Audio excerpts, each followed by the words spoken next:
할렐루야, 복음대로 산다는 것. 저는 이것이 비교적 분명했습니다. 스스로 저의 삶을 볼 때 어느 정도는 복음대로 살고 있다고 생각했었죠. 그런데 지금은 제가 정말로 복음대로 살고 있는지 자신이 없습니다. 물론 나이가 있어 젊을 때처럼 그렇게 활력 있게 사는 일이 힘겨워진 데인데도 그 원인을 찾을 수는 있습니다. 하지만 제가 지금 복음대로 산다는 것이 의미를 보다도 확실하게 깨달아서 알고 있기 때문이라고 할 수 있을 것이죠. 제가 과거에 복음대로 살고 있다고 생각한 것은 사실은 복음에서 많이 동떨어진 삶이라는 것을 지금 거의 정확하게 알게 됩니다. 그리고 지금 교회의 문제가 바로 그것이며 동시에 바로 그것이 교회의 문제를 해결할 수 있는 수단이라는 것도 알게 되었던 것이죠. 그런데 그 수단이라는 것은 거의 유일한 수단입니다. 우리는 교회 안에서 우리의 신앙생활의 대부분을 보내는 믿음 좋은 사람으로 인정하는 경향이 있습니다. 그런 사람을 복음대로 사는 사람이라는 말과 동요로 알고 있을 것이죠. 물론 전도자라고 구제도 행하고 나눔도 열심히 행하는 사람들이 많이 있습니다. 그런 활동을 펼치는 사람들 자신도 그것이 복음대로 사는 것이라고 생각하고 있을 테죠. 여기에 우리가 생각하는 복음에 대한 오해가 생겨나게 됩니다. 왜냐하면 이웃이나 세상에 대해서 하는 활동들을 보수적인적으로 생각하고 있기 때문이죠. 하지만 복음은 오히려 그렇게 사람들과의 관계를 우선적으로 여기고 그런 삶을 중심으로 사는 것이 참된 삶이라고 가르칩니다. 물론 교회 활동이 중심이 되어야 하지만은 그의 비슷한 비중으로 이웃과의 관계가 펼쳐져야 그것이 복음적인 삶이 되는 것이죠. 이런 의식을 그리스도인들이 가지지 않는 이상은 큰 변화는 거의 불가능에 가깝게 될 것입니다.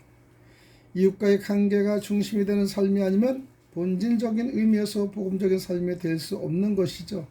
중요한 것은 우리가 복음대로 산다고 생각하는 데는 아주 중요한 요소가 빠져 있다는 사실입니다. 그것이 바로 하나님의 마음입니다. 성도 시절의 교회 안에서 누구보다 더 열정적으로 정말 마음을 다하고 힘을 다해 교회를 섬겼습니다. 그렇게 하는 것이 잘하는 것이고 하나님 앞에 상을 받고 복도 받는 것이라고 굳게 믿었기 때문이죠. 물론 그렇게 믿는 것은 아주 좋은 일입니다. 담임 목사 입장에서도 너무나도 귀한 일꾼이었죠. 그 자체에 문제가 있는 건 전혀는 아닙니다. 그렇게 하지 못해서 문제이지 그렇게 일하는 것을 뭐라고 하면 절대 안 되죠. 다만 자기 중심으로 하는 것이 아니라 하나님 중심적으로 다시 말하면은 하나님의 관점에서 그 일과 자기 자신을 바라볼 수 있어야 한다는 뜻이죠. 그러니까 맡겨진 일을 누구보다 더 충성스럽게 감당한다고 하더라도 자기 중심이 되어 있는 이상 그것은 복음대로 사는 것일 수 없다고 생각합니다. 그런데 우리는 어쩔 수 없는 한계이긴 하지만은 너무 겉모습이나 일의 결과만 모든 초점을 맞추기 때문에 맞추기 쉬운 존재들입니다. 물론 우리는 그렇게 어떤 결과를 만들기 위해서 온갖 지혜를 다 짜내고 모든 힘을 다 모으고 철야, 금식, 기도하여 사명을 감당하라고 해야 합니다. 그런데 그렇게 하다가 보면 자기 자신이나 일 자체에 몰두하게 되어버리죠. 하나님의 뜻만 생각하고 정작 하나님의 마음은 잃어버리게 된다는 것이죠.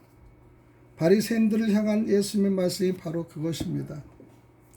화 있을진저 외식하는 서기관들과 바리새인들이여 너희가 박하와 회향과 근처의 11조를 드리되 율법에 더 중한 바 이와 인과 신은 버렸도다. 그러나 이것도 행하고 저것도 버리지 말아야 할지니라. 마태복음 23장 23절인데요. 그러니까 겉으로는 드러나 있는 하나님의 뜻에만 몰두하다가 곧 모든 것을 자기가 중심이 되어서 지키는 것에만 초점을 맞추다 보니까 하나님의 마음 곧 의와 인과 신은 버렸다는 말씀이 마태복음 23장 23절입니다. 대부분의 성도들과 사역자들은 바로 이 함정에 빠져 있는 것이죠. 주변에서 이런 모습들은 얼마든지 발견할 수 있습니다. 복음대로 또는 말씀대로 산다는 말은 따라서 어디에서 어떤 일을 어떻게 하든지 자기가 중심이 되는 것이 아니라 하나님 곧 하나님의 마음이 중심이 되는 삶을 말하는 것이죠. 아무리 큰 일을 하고 기적을 베풀고 엄청난 사역을 감당한 사람이라도 그 성과 자체만을 보고 쉽사리 존경하지 못하는 가장 큰 이유이기도 합니다. 대개 어떤 식으로든 그 사람의 본성은 단편적으로 드러나게 되어 있습니다.